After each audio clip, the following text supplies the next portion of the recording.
Chismosas, please pay attention to this story because this is absolutely crazy. A U.S. citizen child recovering from brain cancer was just deported to Mexico with her undocumented parents after having brain surgery. Now, I'm not making this up, so let's dive into this. So here's the tea. So this little girl over here, she's only 10 years old and she was diagnosed with a tumor in her brain. Now, her parents obviously were looking for the best care that they possibly could. So they went from Rio Grande City to Houston to treat her. Initially, the girl's family was given very poor hopes of her actually surviving because of the size of the tumor and where it was located. But somehow, by the grace of God, they were able to get the tumor out and she survived. But obviously, the thing is that after brain surgery, you can't just go home and call it a day. You have to keep going to the doctor, keep getting checkups, and that's exactly what her parents were doing when they got deported. Now, they had already made that same exact trip 5 times before, and what they do is when they would go to the immigration checkpoint, they would show all the immigration agents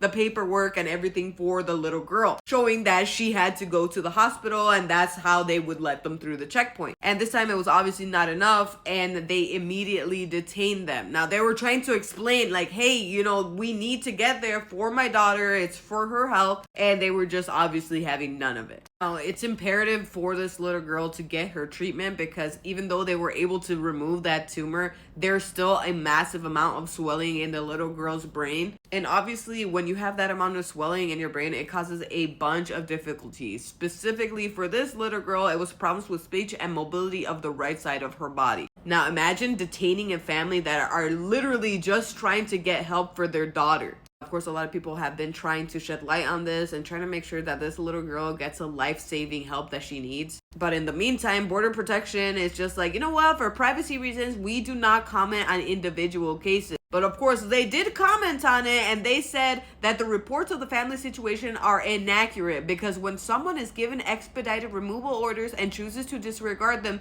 they will face the consequences. Now, I really wish that I was more shocked over this, but with the administration that we have, I'm really not shocked. I just hope that this little girl gets the help that she needs, and I wanted to spread the word for you guys to know this story, and maybe we can help something happen here. That being said, Chismosas, please spread the word about this, share this story, and as always, you know what to do. Know your rights, gather your resources, and don't forget to like and follow for more gossip, chisme, and all things tea.